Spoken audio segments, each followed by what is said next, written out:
एक तो है कि पेट में दर्द है और एक है कि ये पेट का दर्द पैंक्रियाटिस है। हम्म उन दोनों दर्द में क्या डिफरेंस है? क्योंकि मेरे को बहुत बार कोविड हुआ था। हम्म जब कोविड के टाइम पर मेरे को कुछ आई थिंक 3 या 4 बार कोविड हुआ, अलग अलग हर वेव में मुझे एक बार हुआ था। तो क्या कोविड तो कारण नहीं था मेरे इतने सिवियर पैंक्रियाटाइटिस अटैक का? कोविड से मतलब पैंक्रियाटाइटिस के जो इंसिडेंसेस थे बड़े थे। इस इंसान को पैंक्रियाटाइटिस है, ये डॉक्टर्स कैसे कंफर्म करते हैं? नमस्कार, मेरा नाम हर्ष है और आज से कुछ 2 साल पहले मैं भी एक पैंक्रियाटाइटिस का मरीज था जो पड़ाव में आया था। कुछ दिन पहले मेरी शिखा मैम से बात हो रही थी और उन्होंने बोला कि क्यों ना हम कुछ ऐसा करें जहाँ पर हम लोगों के जो क्वेश्चंस होते हैं उसको आंसर कर सकें। आज मैं बिल्कुल ठीक हूँ और आज मैं शिखा मैम से कुछ सवाल पूछने वाला हूँ और शिखा मैम मेरे उन सवालों का जवाब देंगी। मेरा क्वेश्चन है कि ईआरसीपी क्या होता है? तो ईआरसीपी बेसिकली एक टेस्ट है हम्म, और ये क्यूरेटिव मतलब कि इलाज करने के लिए इस्तेमाल होता है। डायग्नोस्टिक यानी कि बीमारी का क्या स्टेटस है, क्यों है, क्या हो रहा है उसको जानने के लिए। तीसरा ऑल्सो कॉजेटिव है, मतलब ये बीमारी को पैदा भी करता है क्योंकि एक छोटा सा प्रोब होता है। तो पोस्ट ईआरसीपी कॉम्प्लिकेशंस कई बार डेवलप हो जाती है जिसका सबसे बड़ा कारण अक्यूट पैंक्रियाटिस होता है। So it is a treatment of acute pancreatitis. It is also a cause of pancreatitis. तो when does a doctor decide कि इस केस में ईआरसीपी करना चाहिए? Sometimes to understand कि why it is happening so often. जैसे कि patient बोलता है कभी अल्कोहल नहीं ली, कभी कुछ नहीं लिया, तो मुझे क्यों हो रहा है। तो एक्सप्लोरेटरी कि अच्छा। जानने के लिए कि क्या कारण है, कोई स्ट्रक्चर तो नहीं है अंदर, कोई और प्रॉब्लम तो नहीं है, तो इस वजह से वो ईआरसीपी कई बार करता है। फिर एक और तरीका होता है, मतलब एक और कारण से ईआरसीपी की जाती है कि जब स्टेंटिंग करनी होती है, जब कई बार डक्ट में डायलिटेशन होती है या बहुत नैरो होता है तो वो स्टेंट डालते हैं। वो एक सर्जिकल प्रोसीजर है and I may not be the right person to comment on that also. तो वो मतलब डायग्नोस्टिक एंड क्यूरेटिव यहाँ पर हो गया कई बार क्योंकि वो एक प्रोब है एंड पैंक्रियास बड़ा सेंसिटिव ऑर्गन है। तो पोस्ट ईआरसीपी कॉम्प्लिकेशन की तरह सीवियर अटैक भी आ सकता है एंड ये केवल मतलब ये कुछ मतलब परसेंटेज केसेस में होता होगा, not that in every case. And इसके बाद जो अटैक कई बार आता है वो काफ़ी सीरियस हो जाता है जिसमें नेक्रोसिस वगैरह भी हो सकती है। जब मैंने लास्ट टाइम आई थिंक अक्टूबर में जब मैंने अपनी कहानी रिकॉर्ड कराई थी जहाँ पर मैं बता रहा था कि मुझे कहानी क्या थी, तो उसके बाद जाकर मैंने अपनी यूट्यूब वीडियो पे कमेंट्स पढ़े और उसमें से एक कमेंट था कि किसी ने लिखा है कि मेरे ट्राइग्लिसराइड्स बढ़े हुए हैं, क्या इसकी वजह से मुझे पैंक्रियाटाइटिस हुआ है? हम्म तो मैं समझना चाहता हूँ कि मैं इनका क्या आंसर है, इस क्वेश्चन का आंसर क्या है? सो पहले तो मैं जानना चाहिए ट्राइग्लिसराइड है क्या। ट्राइग्लिसराइड बेसिकली एक तरीके का फैट मॉलिक्यूल है जो हमारे ब्लड में घूम रहा होता है। अच्छा। और जो भी हमारी एक्स्ट्रा कैलोरीज होती हैं बेसिकली उसमें कन्वर्ट हो जाती हैं। तो हमारी बॉडी जो भी एनर्जी लेती है फैट के फॉर्म में वो ट्राइग्लिसराइड से लेती रहती है। ओके। तो बेसिक इसको हम ऐसे समझते हैं। ठीक है। फिर जब ट्राइग्लिसराइड का एक ऑप्टिमम लेवल होता है, हर चीज़ का एक लेवल होता है कि किसी भी चीज़ की बहुत ज़्यादा मात्रा या कम मात्रा शरीर के लिए घातक है, तो एक लिमिट तय है। ट्राइग्लिसराइड अगर 150 से कम है वो हमारे लिए आइडियल है, 150 से ऊपर वो हमारे लिए घातक है। और उसके लिए हमें कुछ प्रिवेंटिव मेजर्स लेने चाहिए, अपना खान पान, रहन सहन, दवा जो भी है, डिपेंडिंग कि आपकी रिपोर्ट कैसे, उसके हिसाब से आपको चेंजेस करने चाहिए।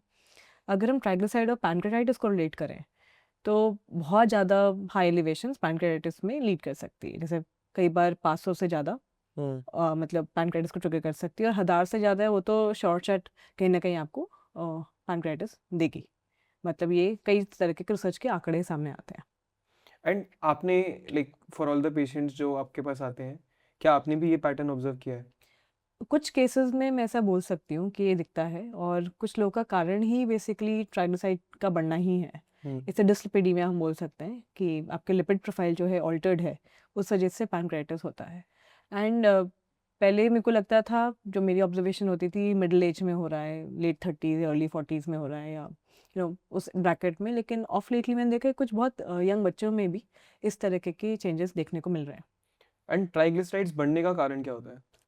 बहुत सारे कारण हो सकते हैं, right from genetic to your food, अच्छा। Your sleep schedules, multiple reasons I would से।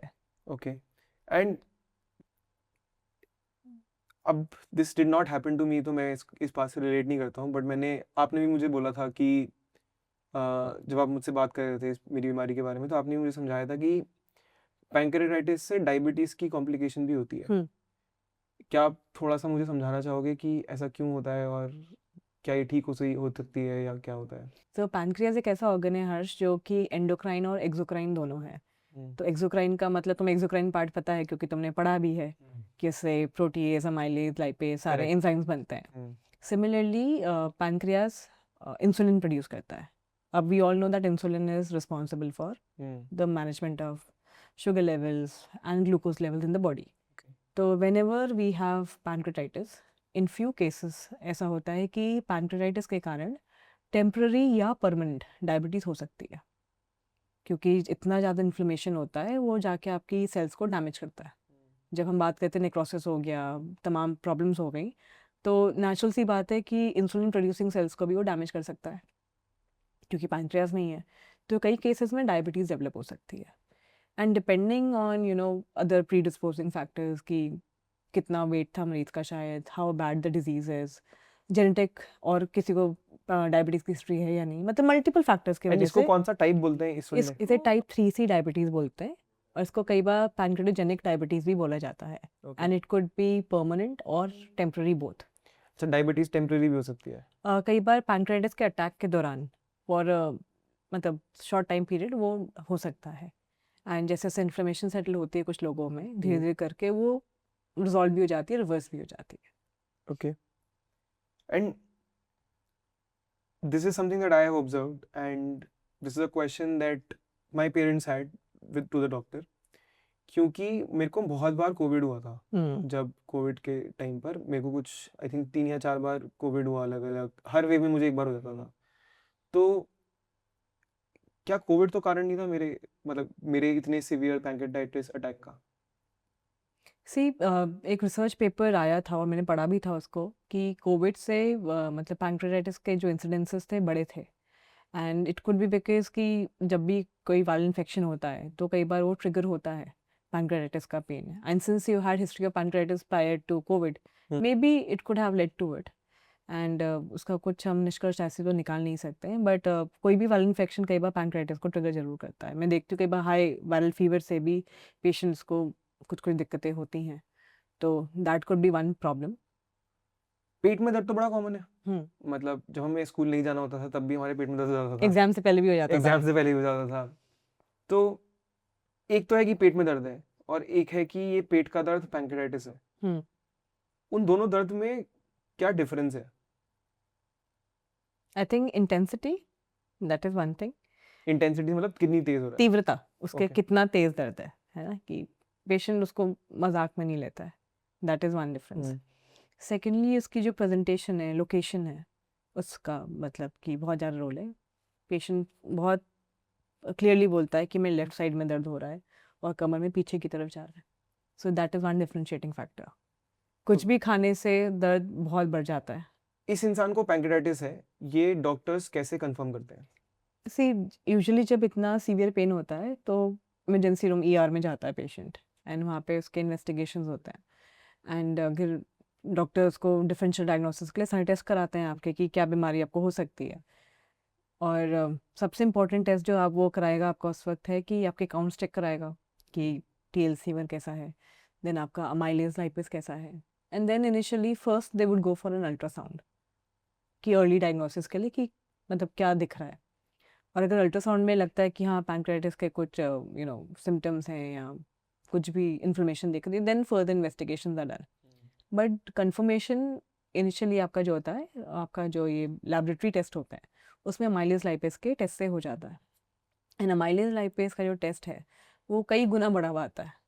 तो इसमें लाइपेज जो है स्पेशली बहुत सेंसिटिव होता है, तो उसको करते हैं। एंड वो पेन के वक्त ही बढ़ता है, ऐसा नहीं है कि अभी पेन नहीं है और अब ठीक हो गए, 5 दिन बाद आपने चेक करा है लाइपेज अमाइलेज नॉर्मल है तो आप बोलोगे ठीक है। तो पेन के वक्त ये टेस्ट को करने का मतलब वैल्यू है। और अमाइलेज लाइपेज का क्या काम होता है हमारी बॉडी में? अमाइलेज लाइपेज बेसिकली फूड को ब्रेक डाउन करने के लिए, कार्ब्स एंड प्रोटीन को ब्रेक डाउन करने के लिए एंजाइम बनते हैं जो इसका ब्रेक डाउन करता है, और ये पैंक्रियास बनाता है। तो एक है अल्ट्रासाउंड हो गया और एक है ब्लड टेस्ट हुए, उससे कंफर्म हो गया पैंक्रेटाइटिस है।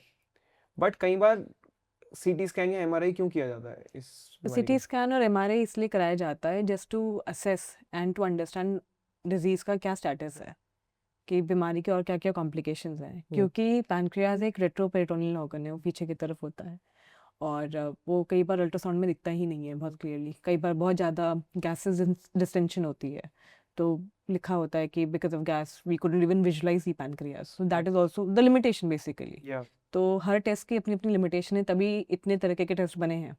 जैसे गॉल ब्लैडर के लिए शायद अल्ट्रासाउंड सबसे अच्छा टेस्ट हो सकता है, लेकिन पैनक्रियाटिस के लिए सिटी स्कैन इसलिए कराया जाता है ताकि उसका जो सिवियरिटी है, इसकी क्या क्या कॉम्प्लिकेशंस है, उसका असेस करें। फिर एमआरसीपी कराया जाता है because MRCP is a test just to understand the entire structure and कोई भी पैथोलॉजी है या कोई भी डैमेज है, उस पूरे सिस्टम को अच्छे से स्टडी करता है। एंड ये कितनी बार रिपीट करना चाहिए? मतलब जैसे मेरे को पैंक्रियाटाइटिस हुआ तो क्या मुझे हर कुछ टाइम बाद एमआरसीपी या सीटी स्कैन कराना चाहिए? इसके पहले तो हमें पता होना चाहिए हम कोई भी टेस्ट करा क्यों रहे हैं, like what is the objective behind it. Okay. And मेरे को एक लगता है हमारे देश में, क्योंकि हम लोग खुद भी जाके टेस्ट करा लेते हैं, हम खुद आधे डॉक्टर हैं। हम आधे मतलब चले आते हैं, बट अगर कोई सिम्टम नहीं है as such and you don't think कि कोई प्रॉब्लम आपको हो रही है, कि आफ्टर ट्रीटमेंट, मतलब आप रिकवरी की बात कर रहे हो ना शायद।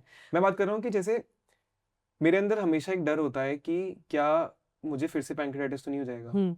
तो मुझे लगता है कि अल्ट्रासाउंड करा लेते हैं या अमाइलेज लाइपेज का टेस्ट कराते रहते हैं देखने के लिए कि सब ठीक है नहीं ठीक है।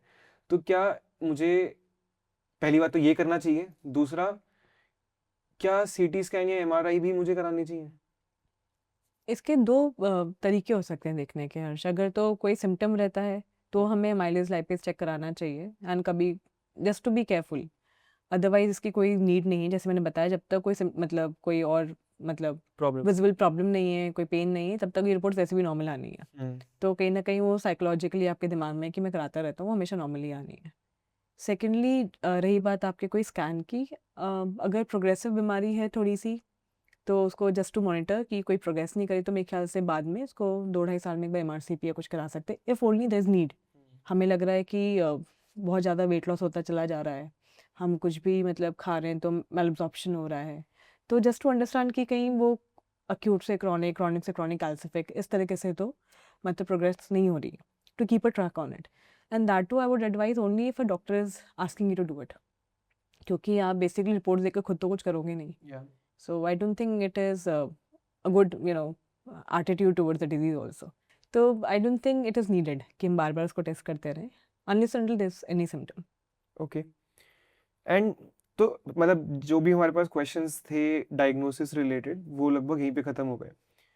तो लाइक जब मेरे को पहली बार दर्द हुआ था तो मेरे घर परिवार वालों को सबको डर लगता है बिकॉज मैं बचपन से बहुत बीमार हूँ, इसलिए वो हॉस्पिटल चले गए। मेरा बस एक क्वेश्चन है और this is something that we can wrap up after like this question which is what happens, ऐसा क्या होगा कि जिसमें मेरे को बोलना चाहिए कि यार अब मुझे हॉस्पिटल जाना चाहिए? अगर पेन बहुत ही ज़्यादा तेज़ है और कंटेन नहीं हो रहा है और आप किसी डॉक्टर के सुपरविजन में नहीं हो, या तो आपका कोई ऑनगोइंग ट्रीटमेंट चल रहा है और उनको आपको कोई मैनेज कर रहा है कि आप ऐसे कर लो, तो ठीक है एक बार को। लेकिन अगर if you not under any medical supervision, you not in touch with anybody, then you should definitely go to doctor. तो मतलब आई थिंक डायग्नोसिस या जब भी हम बात कर रहे थे कि पैंक्रियाटाइटिस कैसे पता करें, तो these were the questions that were there. ये क्वेश्चंस थे जो हमें लोगों ने भेजे थे। मैं बस एक ही बात कहना चाहता हूँ, मैं बहुत लकी था कि I got treatment at the right time. And सबसे ज़्यादा ज़रूरी है कि हमारे पास हमेशा सही जानकारी अवेलेबल हो। So pancreatitis is not a disease जिससे आपको डर के रहना है या जिससे आपको घबराना है। आपको सही जानकारी लेनी है और ये ठीक हो सकती है।